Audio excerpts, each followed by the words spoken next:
What's good, fam? It's your main man, Caseyville, King Self for Life. Wrestling takes night two. Night two is SummerJoke. I got mixed feelings because I thoroughly enjoyed night two.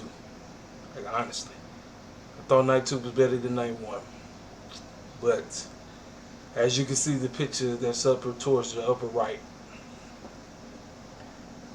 Uh I'm mixed. I got mixed emotions right now. I'm very mixed because I want to listen. I come on here. I tell y'all. I'll be honest as fair as I can with you all. I try to keep it 100%. I don't like to be quote unquote part of is what they say quote unquote cancel culture is what the world is.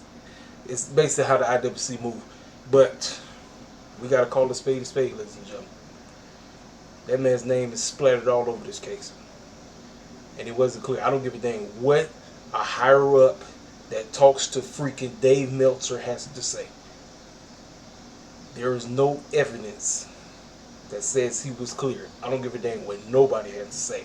His name is still pending on this doggone case. John, Triple H, or whoever. I don't care. Until his name gets cleared of whatever he was involved in, messing with that woman, he has no business being on WWE television. None whatsoever. He just doesn't. Now, if he got cleared,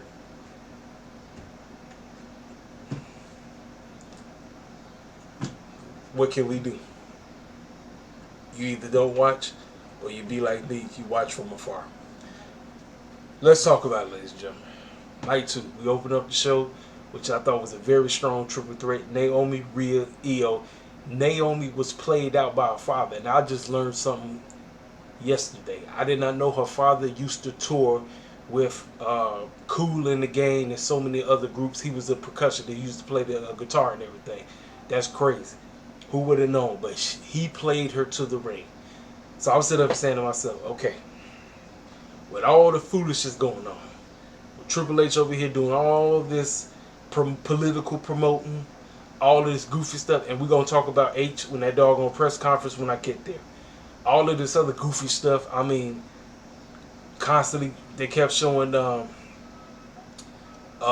what's Hogan's son name? Nick. They kept showing him all day. I'm like, look, there's absolutely no reason for you to take the title off of Naomi. She just got it. We all know how Triple H get down. H, do the right thing. Ladies and gentlemen, the story of this match, Rhea and Io were too busy focusing on Naomi, not paying attention, and that's what cost them both.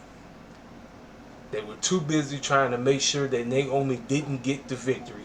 And because of that, Rhea got pinned, which was about dang time. And I learned this.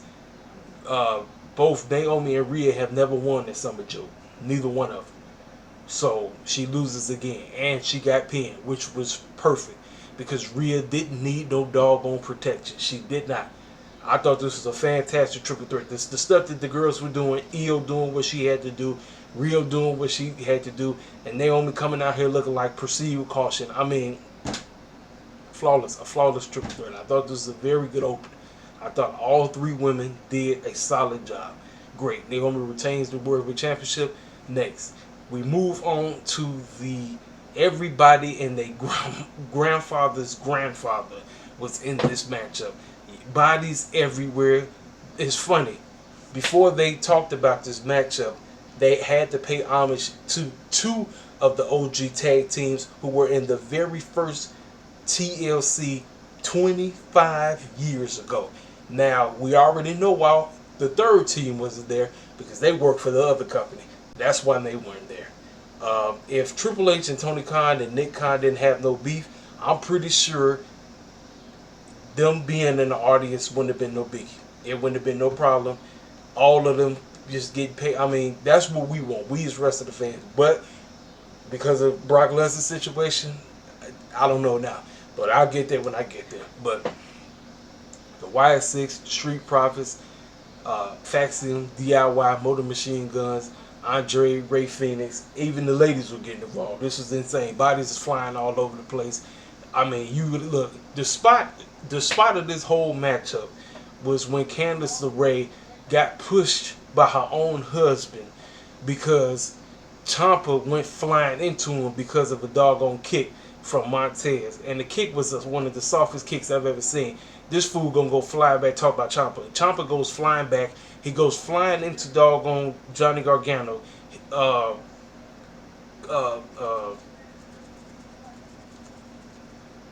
LeRae was up there. Candice LeRae was on the ladder, and this man pushes her down, and she goes flying into the ladder.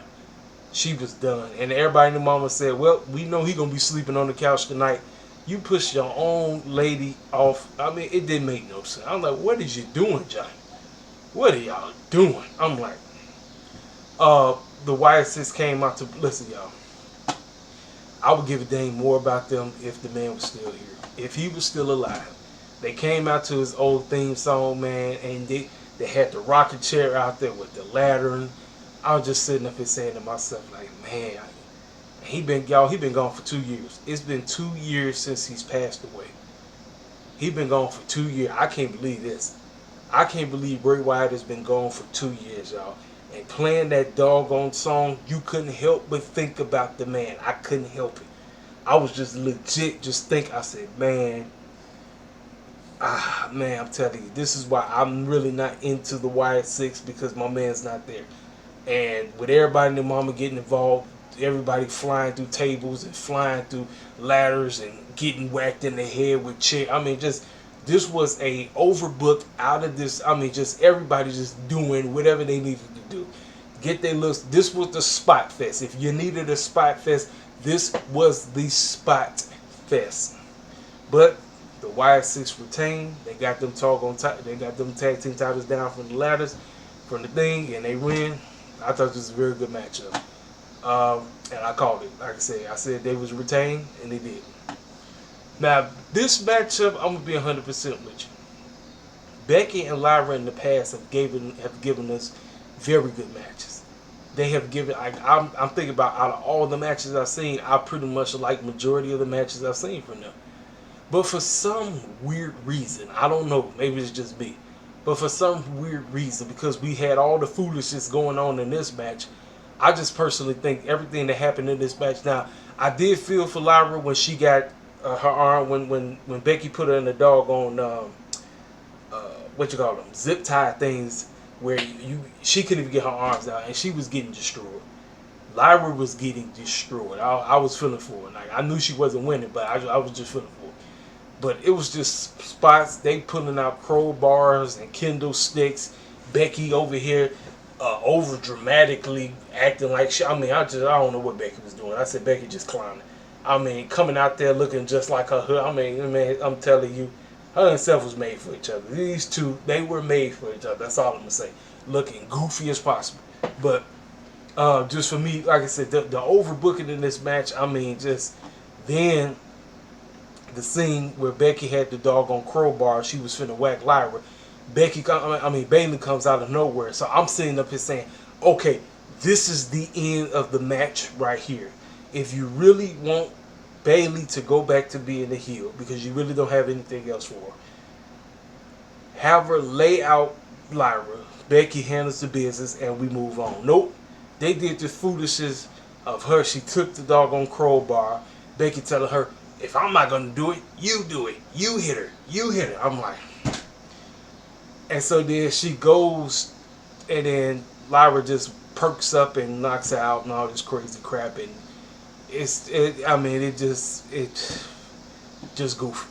Just silly. So remember, Lyra has her arms tied with the zip tie and everything. I mean, just going through chairs and getting whacked and all this crazy crap. And even with that,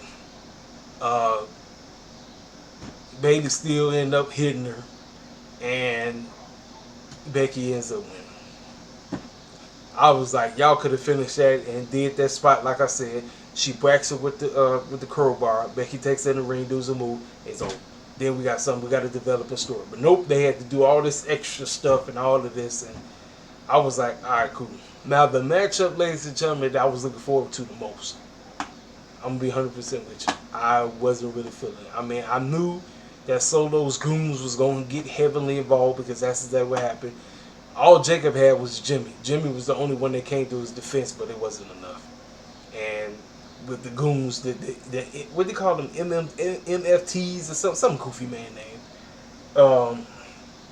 He's able to get out the doggone steel cage and retain his U.S. championship. I'm like, whatever. Then we get to this matchup. Now, ladies and gentlemen, I really didn't give a rat's behind about this match at first, even though this match did have somewhat of a story. But personally, for me, I thought Dominic and AJ Styles worked very well together. And I love everything they did paying tribute to the man himself. AJ came out with a doggone lowrider. Now, you already know Dominic is spotting the mullet. He really think Eddie Guerrero is his real father and all this crazy crap. Well, listen, Dominic was acting just like Eddie. Untied his boot, used the boot. I mean, both of them actually pulled chairs and act like they, hit the ground. AJ, he got the chair, hit the doggone mat with the chair, and they both fell out. So the ref didn't know who did what and all this crazy stuff. I mean, this matchup was a homage to the late great Eddie Guerrero, and I can't listen. Look, I'm a sucker for that man. I love that boy. That was one of my favorites. I'm telling you, to this day, I still miss Eddie Guerrero, man. I still remember the time where I was 20 years ago. I know exactly where I was. I was literally coming home. Like, I looked like, now, if I'm not mistaken, this was around the time of Survivor Series, and Eddie had just got added. So this is the time when everybody and their mama used to go to WWE. Like, I don't know about y'all, who still goes to WWE.com? I haven't been to WWE.com in years. But I remember this is where you used to go to get your updates on everything concerning the E. I would go to WWE.com, and I literally went there, and I seen Eddie's picture, but I didn't read anything. I'm thinking, well, I know Eddie just got added to Team SmackDown. I'm like, why they talk about him? I didn't read it. I get home, and at the time, shout out to my boy, once again, shout out to my man Ace Ariel. At the time, we was talking with this young man named Corey. I got a phone call from Corey, and he left a, he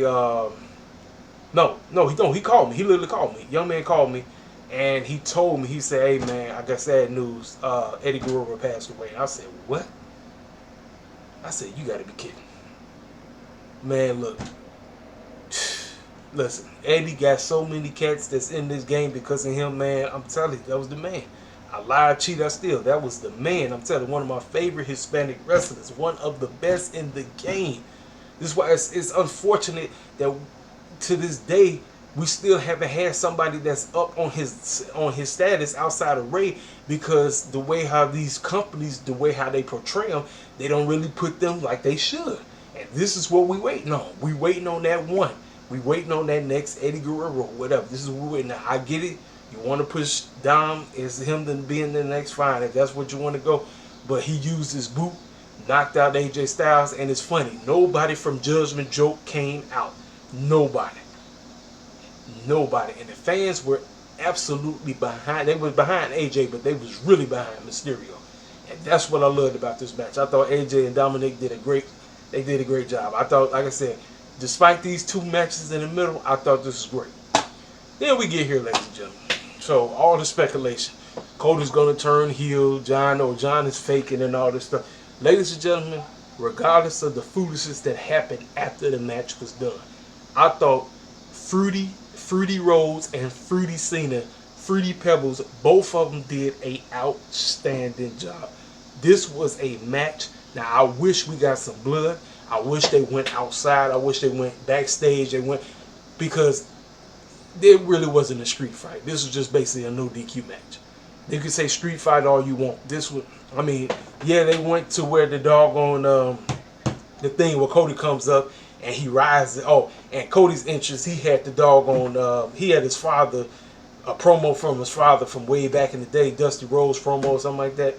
But yeah, they went to the thing, the little rise thing where Cody comes up when he rises from the ground. That's where John took him and he had him on his shoulders and all that stuff. But listen, Cody and John, they weren't playing. They went super mode. Both of them went super. They both went super. It was Super Cody versus Super Cena. And nobody was like, I mean, they was just beating the brakes off each other. But to no avail. Cody got the job done. So I'm sitting up and saying, okay, all right, great. Cody got the job. He got the title back. Now what? I'm like, is this how we're going to end? I said, okay. And then this guy right here. The music hits, and I'm sitting up and saying, you got to be kidding. You got to be kidding. I said, Triple H, this is what you do? This is what your so-called we ain't seen nothing yet? You go and call this buffoon back? I'm like, now, like I said, I told you, if he is cleared, then you know what? Hey, we got to move on. But the case is still pending. I'm not finna bring somebody back that's in a sex trafficking case. I don't give a dang if John won. I don't give a dang. I'm not doing that. You already got fools that's on edge about the company anyway. Fans are saying, look, man, I'm trying to hang in there, but you continue to keep not pushing the cats that we want. You keep doing stupid stuff that don't make no type of sense. So here you are pushing and bringing this fool back when you know he got this case that's pending over his head.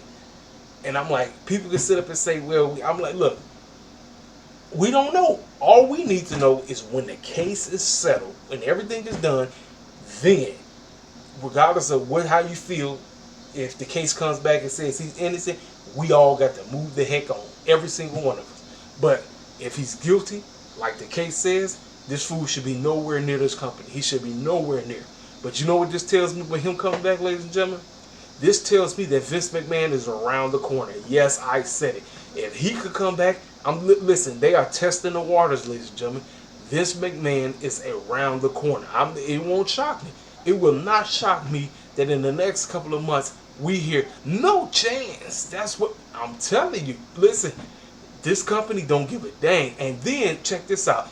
Right before SummerJoke Night 2, word got out that WWE was not doing the press conference after the pay-per-view or after the PLE. And I said, why? Why? I said, that's strange. This is why. Because Triple H and company knew that fools in the media was going to actually have to ask them some real questions. And they couldn't sit up there and dance around and bull jive with the stupid man questions they be asking him and all the rest of us. He knew pulling this, we can't have fools on my helmet. We can't have people asking real questions, whether or not is this circus clown free or not. No. H&M was like, no sir, we ain't doing that. And this is where we are, ladies and gentlemen. Now you got people all over the place saying what they got to say, feeling what they got to feel. I mean, it's a flat out, I mean, it was already a war of words on the IWC, regardless of what fans, who like what, but it's just flat out crazy now.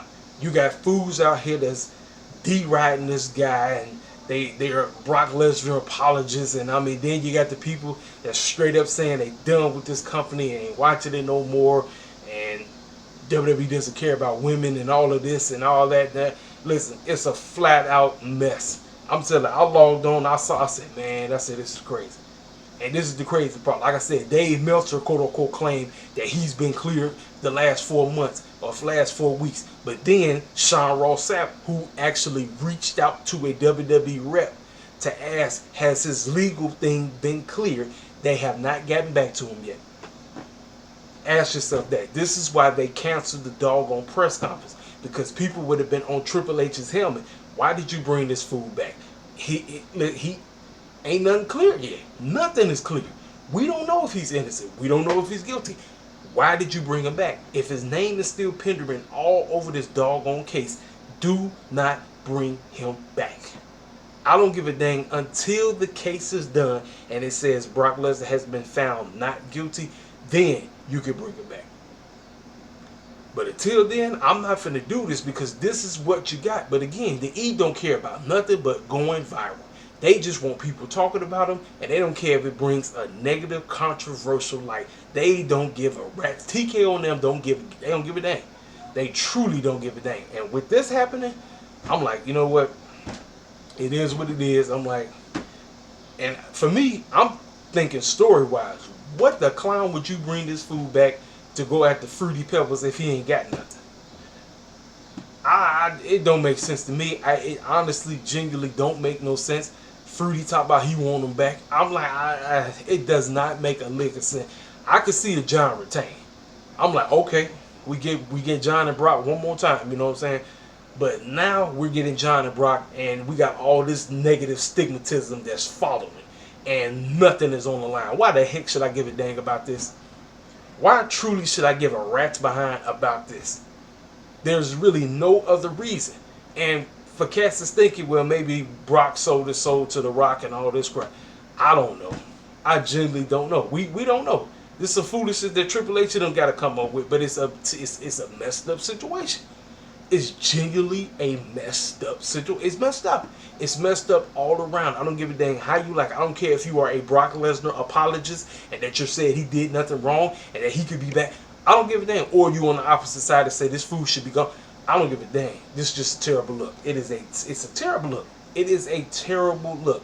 And I'm like, man, Triple H done canceled the doggone press conference right before. That should let you know something. Why? Because you knew fools was going to be on your helmet, dog. And then Tony Khan is hilarious.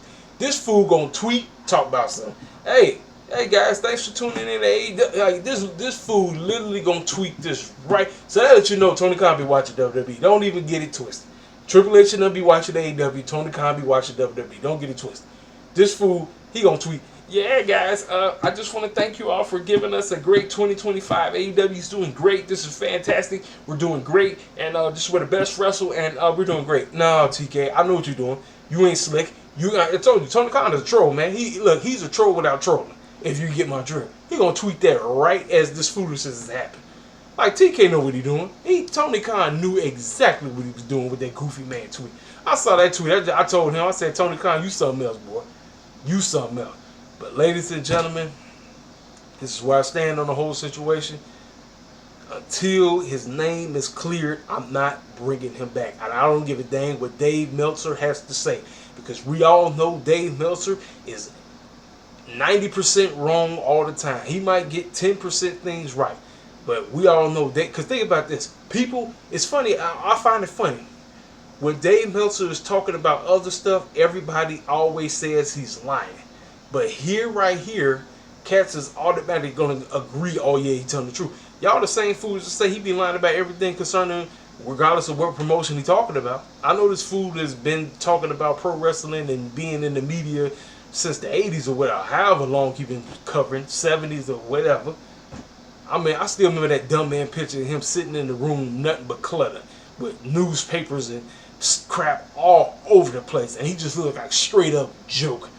I said, this is the fool that everybody regards as one of the top media personalities in this pro wrestling space. This is him. This is Dave Meltzer, old silly behind. This is him. You out of your dang mind. I'm like, nah.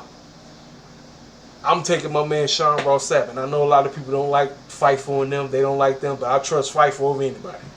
Fightful is always... Listen, you got Fightful. You got...